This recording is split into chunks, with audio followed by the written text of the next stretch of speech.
Hi, this is Hannah Hart, and I truly love Rock Forever magazine. Hey guys, it's Tori from Rock Forever magazine, and I am here with Hannah Hart. Hello. How are you doing? I'm doing super great. I just got to Playlist Live. I'm totally amped, and I'm ready to go out there and touch lots of strangers. Oh, that's a good way to start it. That's a good way to go. And now, have you had any time to do anything fun in Orlando while you've been here, or did you just get here? We went to Benihana last night. That was pretty great. That is pretty awesome. Yeah, it was pretty delicious. So we're going to start with some Finish the Sentence for you. Good to go? Now, 3 words to describe your videos are... My drunk kitchen. Couldn't have made it any more perfect if I tried. That was amazing. Thank you. And now the best part of Playlist Live is... Dancing. Dancing. There's a huge dance party on Saturday night. So you're getting ready for that? You're like stretching already? Yeah, I've been stretching, I've been trying to get like my fist pump arm going, It's good to just start like 3 days ahead of time. Yeah, you got to get ready for it. It takes a lot of mental preparation as well. And now if you were hosting Punk'd, you would... Not host Punk'd. I hate pranks. Really? Hate them. Has anybody pranked you that scarred you? Is that what it is? Or No, people always try to get me to participate in pranks. I just don't think they're fun. I think they're mean. Oh, man. I mean, like, I like surprising people and I like startling people. I don't like pranking people. Nothing too elaborate then. Nah. And now one thing people might not know about you is... I'm a totally open book. There's very little that my community of heartosexuals doesn't know about me. That's very true. Congrats, guys. This is all you got. This is everything. This is it. And now, aside from your own YouTube videos, which one is your favorite right now? Your favorite YouTube video at the moment is? Oh, man. I actually just watched this one the other day. It's, I watched it last night.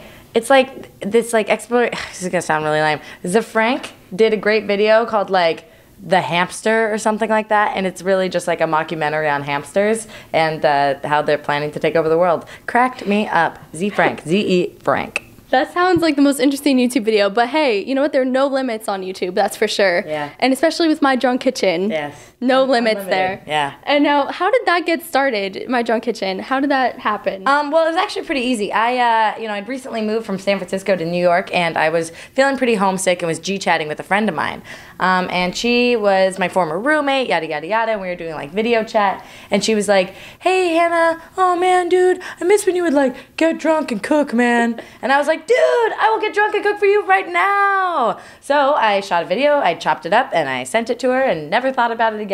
Just kidding. Literally every day for the rest of my life. So it was literally just a way for you to send a video to one of your friends. It had nothing to do with the whole social network thing. You had no clue. Absolutely not. 2 years ago, I didn't even know there were shows on YouTube. Yeah, no, it was totally wild. I was a translator, so not a part of my world. And now, question is, did you get drunk and cook often for her? Was that a thing? Yes. It was a thing. I like to play a lot, so I would always pretend I was a little host. You can have your own Food Network show. I think that should happen. That'd be pretty good. Whatever. And now, what has been your favorite memory from behind the scenes of filming one of your videos? I'm sure you've had a lot of interesting moments. You know what? Honestly, probably the best memories from behind the scenes are ones I can't remember. So I'm just going to have to go ahead and say sorry. Don't know. So I guess when you watch it back and you're editing, then you realize, oh, that happened. There's nothing worse than watching an hour and a half of yourself drunk and alone in a kitchen. I'll tell you that much. Yeah. Actually, sorry. By nothing worse, I meant lots and lots of other things that would be way, way worse. And now, since you've been on YouTube for so long, I'm sure you've learned a lot about the whole process. What has been the number one thing you've learned about filming and posting and editing? In the last 2 years of my burgeoning YouTube career, I think that the number one thing I've learned about filming and edit is how to film and how to edit. I really went into this not knowing anything, and now I feel like pretty comfortable in my capabilities. What are your tips for anybody who might be struggling with that right now? What do you think is the number one thing they should know? Web forums are really good at answering questions about iMovie. That's true. Very good to know. And now, how do you want your videos to impact your fans? Positively. That's true. You have a very positive attitude all the time. I pretty much walked in this room, and the moment I was like, okay, she's awesome. That's it. Sweet. So, jeez. It's contagious. It's infectious. Very. Smile and the world smiles with you.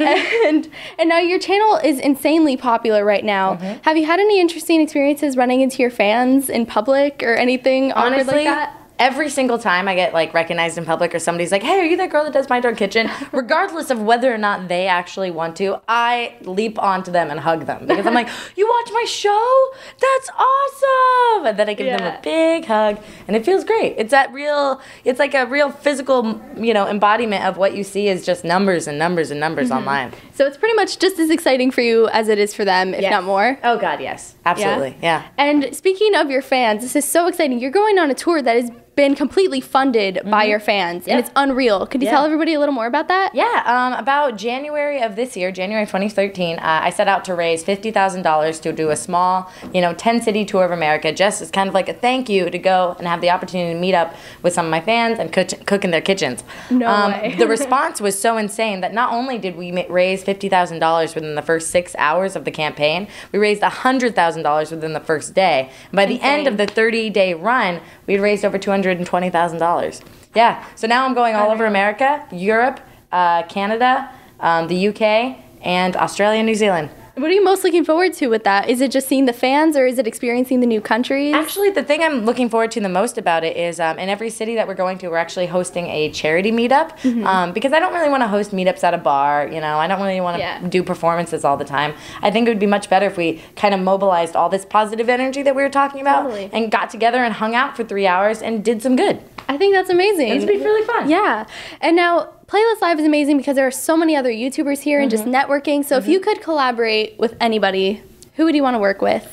My approach with YouTube is that I love working with my friends. So when people ask me who I'd want to collaborate with, I think back to like my group of friends that I have to like make videos with, and we collaborate all the time. So I'm looking forward to making new friends and see if they want to work together. Yeah, totally. Nobody in particular, though. Who do you want to befriend? What's next? Who are you after? I don't know. I'm so happy. Nobody that seems cool? I mean, there are lots of people that seem cool. Who would I want to work with? Met Dan and Phil last night. Dan is Not on Fire. Amazing Phil. Love to work with them. They seem really great. I need to see that collaboration. Yeah. We need to make that happen before Playlist Live is over. So we'll wait for that. Okay. And now YouTube is really shaping entertainment and everything like that, and it's growing so much. What are your plans for the next year? What's coming up?